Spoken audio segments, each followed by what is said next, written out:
Hey everyone, I'm Jamila and welcome back to my YouTube channel. Here I talk about growth, faith, and becoming the best version of yourself, one reflection at a time. I've been gone for so long, so it feels so weird but also so good saying this, but I'm finally back on YouTube after more than a year of being gone. This past year has been a lot of lessons, a lot of growing, and a lot of unlearning. So of course I wanted my first video back to be reflective, to share the 10 biggest things I learned in 2025 that genuinely shifted my perspective on life, people, and faith. So let's get into it.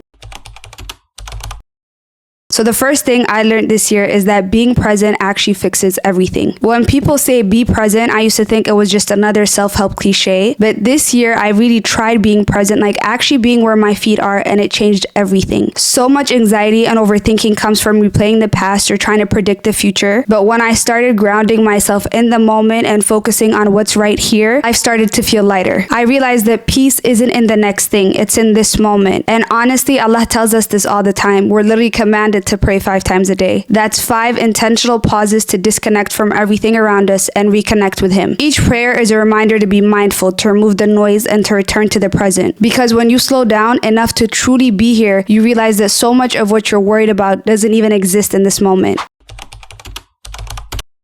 The second thing I learned is that you can't care more about people than they care about themselves. As someone who naturally wants to help and rescue people, this one hit me hard. I've learned that no matter how much love or effort you give, you can't want healing for someone who's not ready to do the work. And you definitely can't care more about their relationships more than they do, whether it's their relationship with their mom, their friend, or their partner. You can't care about their growth, their self-respect, or their stability more than they do. If they're okay letting something or someone go, then that's their choice, not your responsibility. Sometimes your role in someone's life isn't to save them, it's to love them and then step back when it's clear they don't want to be saved. It's hard, I'm not gonna lie, especially when your heart naturally goes towards fixing, but real compassion also includes letting people face the consequences of their own choices. The third thing that I learned is that ease really does come after hardship. When you're in the middle of a struggle, it feels like the problem is massive, like the ending will be this dramatic movie type moment. But what ends up happening is often quiet and simple. You'll spend years waiting for something, crying for it, praying for it, and then suddenly everything shifts in a few days. That's how easy it is for Allah when the time is right. We make our pain feel permanent, but Allah reminds us that indeed with hardship comes ease. It's not after hardship, it's with it, meaning the ease is already written into your test. It's just a matter of when you see it, and when you stop trying to rush God's timing, you start noticing how in the middle of your hardship, there were small pockets of ease all along. The fourth one is something I struggle with, I can't lie, but you definitely have to dress the part. You look good, you feel good. I used to live in sweatpants and hoodies because comfort was my top priority, but I realized you could still be comfortable and intentional with how you show up. When I started putting more thought into my appearance, even on days I stayed home, my energy shifted. You move differently when you feel good in what you're wearing and you show up to your day with more confidence and more care. It's not even about vanity, to be honest with you. It's more about self-love. And there's a balance. You don't have to wear heels and a full face of makeup to look put together. Sometimes it's literally just about swapping the oversized hoodie for something that still feels like you, but in a way that honors the person you're trying to become. The fifth lesson was such an important lesson, and it's basically to not sit with your feelings for too long. We love saying sit with your emotions, and while that's true, you can also unpack and live there. This year, I learned that sometimes feelings aren't meant to be analyzed endlessly. They're meant to be moved through. And working through them means exactly that, movement. Journaling, taking a walk, praying, talking to someone, creating something. You can't wait for a feeling to pass before you live again. Emotions are visitors. They come to teach you something and leave when you've gotten the message. The key is not locking the door behind them so they can leave when the time is right.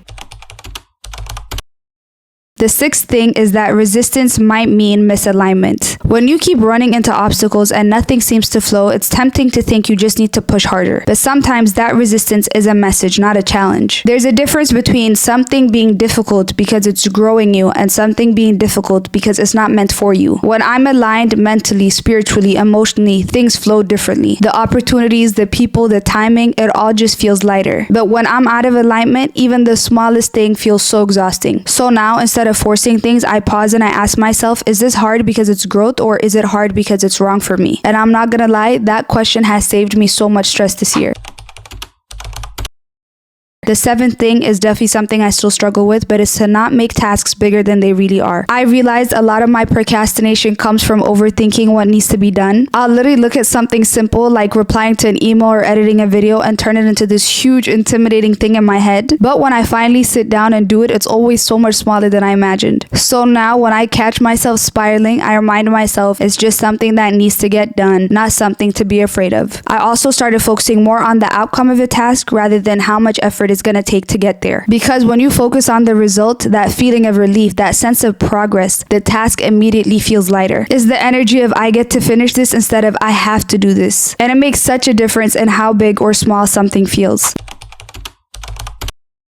The eighth thing is that you'll never be ready to do something. It's actually doing that thing that makes you ready. This one was such a wake-up call, I'm not gonna lie. I kept delaying something big this year because I didn't feel ready. I thought I needed to prepare more so I could feel confident. But when I finally just did it, I realized nothing but doing it could have prepared me. Sometimes the only way to overcome your fears or triggers is to go through them, not just to imagine them. I had to experience real discomfort to grow through instead of rehearsing imaginary scenarios in my head. And looking back, it worked out better than I expected. Growth doesn't always feel like success. Sometimes it just feels like surviving something that you once thought would break you.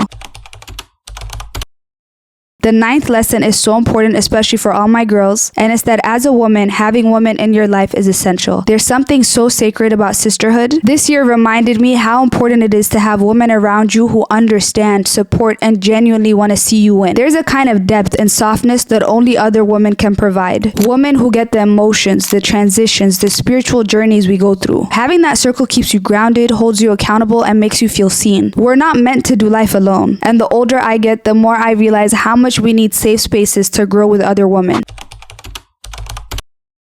The 10th one is very important, and I need every single person to come to the front. I've talked about this before, but I will talk about it again because it's that important. It is to decenter men and fill your time with purpose. Please, I beg. The coolest thing about you cannot be the man you're with or your relationship status. I honestly say this with love. If the highlight of your life is someone else, especially a man, it's time to redirect that energy. Like, it's not that serious. Trust me, I know that. Your life deserves more. Your hobbies, your goals, your growth. That's what makes you interesting and fulfilled. And honestly, when you stop centering men, your whole world opens up. You start rediscovering yourself. You have more peace, more focus, and more excitement about your own story. Because the truth is, your value was never supposed to come from who chooses you. It comes from who you choose to become, period. Those are the 10 biggest lessons I learned this year. Some of them were gentle lessons, others came with pain, but each one brought me closer to myself and to Allah. If you had a year full of growth, challenges, or reflection, I hope something I shared here spoke to you. Let me know in the comments what 2025 taught you. I would love to hear it. It honestly feels so good to be back, and I can't wait to see y'all in my next video. If this video resonated with you, don't forget to like, comment, and share your own reflections below. If you're new here, make sure to subscribe. There's so much more we will unpack together. Until next time, please keep your heart soft and take care of your soul. I love you guys so much.